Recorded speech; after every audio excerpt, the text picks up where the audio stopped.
मानव पाचन तंत्र बहुत जटिल है और लाखों वर्षों में विकसित हुआ है। इसमें मूल रूप से मलाशय, बड़ी आंत, छोटी आंत, अग्न्याशय, पेट जिसे गैस्टर और वेंट्रिकुलस भी कहा जाता है, और पित्ताशय के साथ यकृत शामिल है। ग्रासनली भी इस प्रणाली का हिस्सा है। साथ ही मुंह के पास विभिन्न लार ग्रंथियां भी हैं।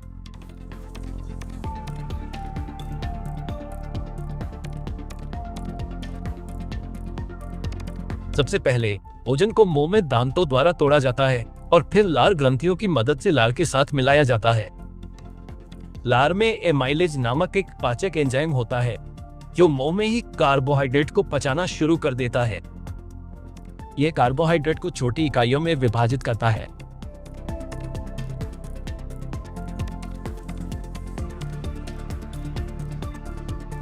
लार के साथ भोजन का गेंद जैसा मिश्रण, जिसे बोलस भी कहा जाता है, जीभ द्वारा गले में और अंत में ग्रासनली में धकेल दिया जाता है, जो बोलस को पेट तक पहुंचाता है। ग्रासनली का लुमेन यानी ग्रासनली के अंदर का छेद बहुत लचीला होता है, जो विभिन्न आकारों के बोलस को ले जाने की अनुमति देता है। ग्रासनली कई परतों से बनी होती है। ये परतें पूरे पाचन तंत्र में होती हैं। दो बाहरी मांसपेशी परतें पेरिस्टालसिस के लिए जिम्मेदार होती हैं। इन दो मांसपेशियों के माध्यम से बोलस को मुंह से पेट तक ले जाया जा सकता है, भले ही व्यक्ति अपने सिर के बल खड़ा हो।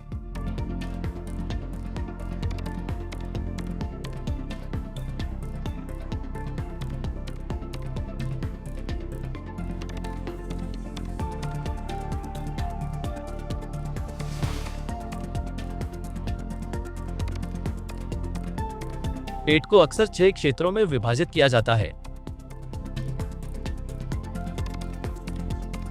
पेट ग्रासनली के समान संरचना से बना है। इसके बाहर एक अनुदैर्ध्य मांसपेशी परत होती है।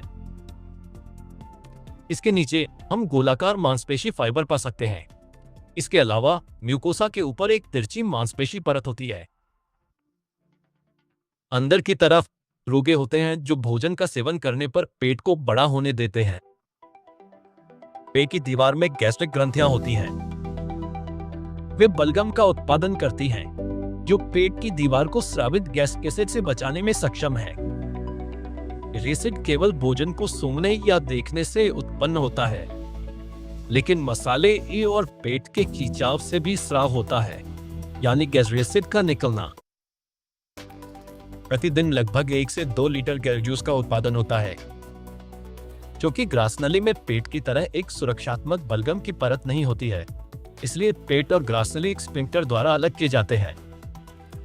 जब एक बोलस को ग्रासनली से पेट में धकेला जाता है तो यह शिथिल हो जाता है और फिर एसिड और भोजन को वापस ऊपर जाने से रोकने के लिए सिकुड़ जाता है। गैस जूस में अन्य चीजों के अलावा हाइड्रोक्लोरिक एसिड, एंजाइम पेप्सिन, आंतरिक कारक और वसा के पाचन के लिए लाइपेज होता है।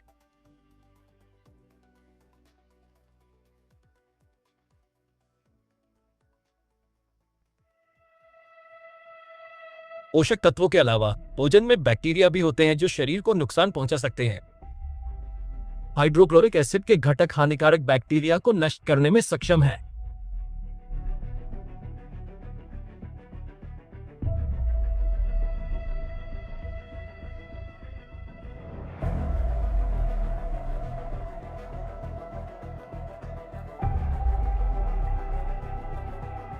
इसके अलावा हाइड्रोक्लोरिक एसिड पेप्सिनोजेन, जो गैस्ट्रिक ग्रंथियों द्वारा भी जारी किया जाता है, वो पेप्सिन में परिवर्तित करता है।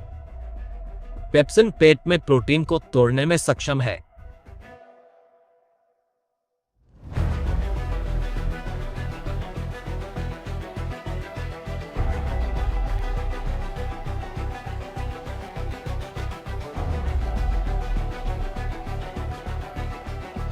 छोटी आंत में विटामिन B12 के अवशोषण के लिए आंतरिक कारक की आवश्यकता होती है, जो गैस्ट्रिक ग्रंथियों द्वारा निर्मित होता है। विटामिन को आंतरिक कारक के साथ मिलना चाहिए, फिर इसे बाद में छोटी आंत द्वारा अवशोषित किया जा सकता है। विटामिन B12 शरीर की तंत्रिका और रक्त कोशिकाओं को स्वस्थ रखने में मदद करता है और DNA बनाने में मदद करता है। इसमें गैरिलाइपेज भी होता है, जो वसा पाचन के लिए एक एसिड प्रतिरोधी एंजाइम है। पेट में गैरिलाइपेज एक ट्राइग्लिसराइड को एक मुक्त फैटी एसिड और एक डाइग्लिसराइड में विभाजित करता है, जिससे शरीर द्वारा केवल मुक्त फैटी एसिड को अवशोषित किया जा सकता है। अधिक प्रभावी वसा पाचन छोटी आंत में होता है।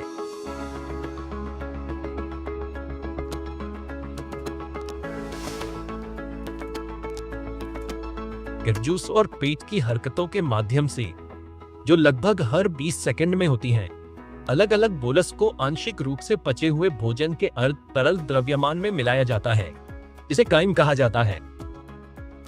काइम पहले ग्रहणी में प्रवेश नहीं कर सकता क्योंकि पेट के निकास पर एक स्फिंक्टर होता है। पाइलोरिक स्फिंक्टर ग्रासनली स्फिंक्टर जैसा दिखता है। पाइलोरिक स्फिंक्टर केवल कुछ मिलीमीटर खुलता है ताकि बड़े टुकड़े पेट के अंदर रहे। छोटी आंत के पहले खंड ग्रहणी में पित्त और अग्नाशयी स्राव वेटर के एम्पुला के माध्यम से काइम के साथ मिश्रित होते हैं। अग्नाशयी रस में कई पाचक प्रोएंजाइम और एंजाइम होते हैं। इनके काम करने के लिए पेट की तुलना में अधिक पैमाना आवश्यक है। इस कारण से अग्नाशयी रस में सोडियम हाइड्रोजन कार्बोनेट होता है। हाइड्रोजन कार्बोनेट काइम में एसिड को बेअसर करने में सक्षम है और इस प्रकार 7 या 8 का इष्टतम पैमाना उत्पन्न करता है।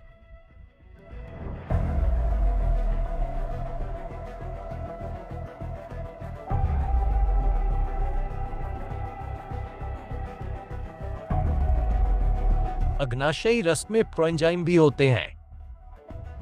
यह केवल ग्रहणी की दीवार द्वारा जारी किए गए एंट्रोकाइनेज के माध्यम से होता है कि प्रोएंजाइम ट्रिप्सिनोजन ट्रिप्सिन बन जाता है, जो प्रोटीन को विभाजित कर सकता है और अन्य ट्रिप्सिनोजन को सक्रिय कर सकता है। हमें अल्फा एमाइलेज भी मिलता है, जो हमें पहले ही मुंह में मिल चुका था। यह अब कार्बोहाइड्रेट के विभाजन के संबंध में बाकी काम करता है, जिसे यह माल्टोज और आइसोमाल्टोज में परिवर्तित करता है।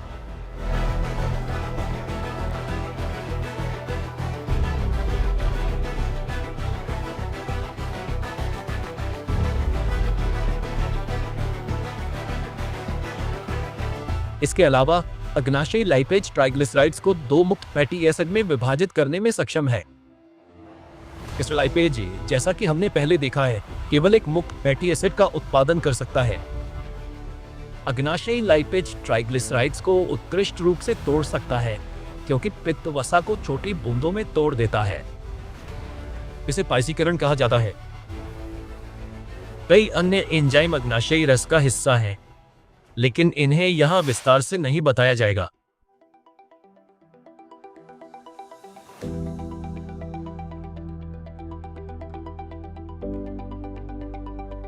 पित्त यकृत कोशिकाओं द्वारा निर्मित होता है और पित्ताशय में ले जाया जाता है। पित्त पित्ताशय में संग्रहित होता है और अंत में वेटर के एम्पुला के माध्यम से ग्रहणी में भोजन में जोड़ा जाता है। अग्न्याशय भी वेटर के एम्पुला के माध्यम से रस छोड़ता है। छोटी आंत में 3 खंड होते हैं: ग्रहणी, जेजुनम और इलियम। इलियम दाहिने निचले पेट में बड़ी आंत में जारी रहता है। ग्रहणी और जेजुनम में भोजन के साथ संपर्क सतह को बढ़ाने के लिए गोलाकार तह होती है। ये गोलाकार तह छोटी आंत के लुमेन में लगभग 1 सेमी तक फैली होती हैं। ये तह विली नामक छोटी उंगली जैसे उभारों से ढकी होती हैं। विली सतह को काफी बढ़ा देती है। विली लगभग 1 मिमी लंबी होती है।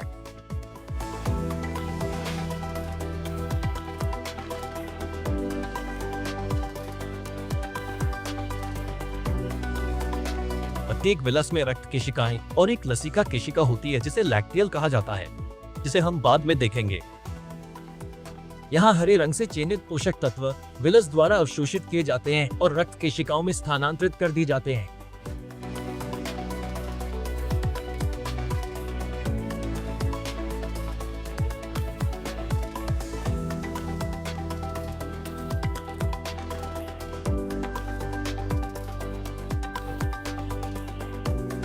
कुछ पोषक तत्वों जैसे ग्लूकोज को वाहक की आवश्यकता नहीं होती है।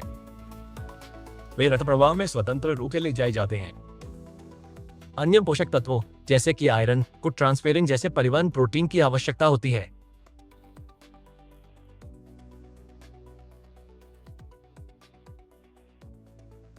वसा का परिवहन काइलोमाइक्रोन द्वारा किया जाता है, जो लिपोप्रोटीन है। परिवहन किए जाने वाले ट्राइग्लिसराइड्स वस्तुतः लिपोप्रोटीन में संलग्न होते हैं।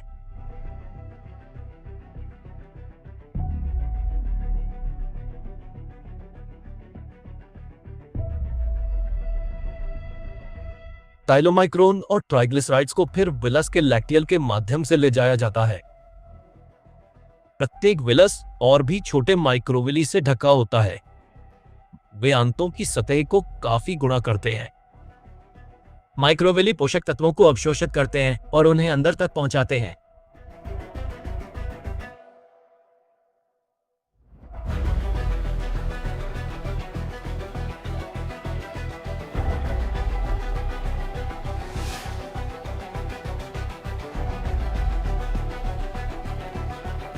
छोटी आंत का अंतिम भाग इलियम है। इसमें ग्रहणी और जिजुनम के विपरीत गोलाकार तय नहीं होती हैं। इलियम अवशोषित करता है इलेक्ट्रोलाइट्स जैसे हड्डियों, बालों और दांतों के निर्माण के लिए कैल्शियम, शुक्राणु उत्पादन और प्रतिरक्षा प्रणाली के लिए जस्ता जैसे ट्रेस तत्व, लाल रक्त कोशिकाओं के निर्माण और परिपक्वता के लिए B12 जैसे विटामिन, और शेष पित्त एसिड जिसे रक्त प्रवाह के माध्यम से यकृत में वापस ले जाया जाता है।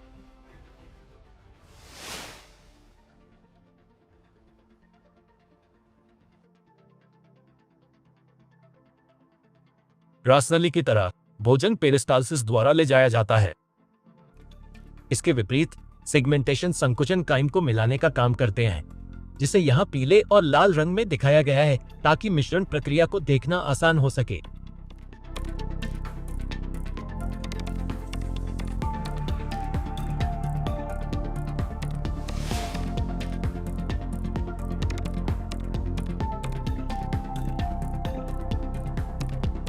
बड़ी आंत छोटी आंत से मोटी होती है। यह लगभग 1 मीटर लंबी होती है और छोटी आंत को घेरे रहती है।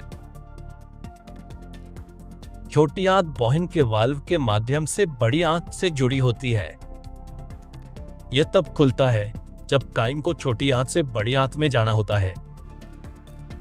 बड़ी आंत में छोटी आंत की तरह कोई विली नहीं होती है, क्योंकि अधिकांश पचने योग्य पदार्थ पहले ही छोटी आंत में अवशोषित हो चुके होते हैं। हालांकि बड़ी आंत के अंदर अनुमानित 100 अरब बैक्टीरिया होते हैं।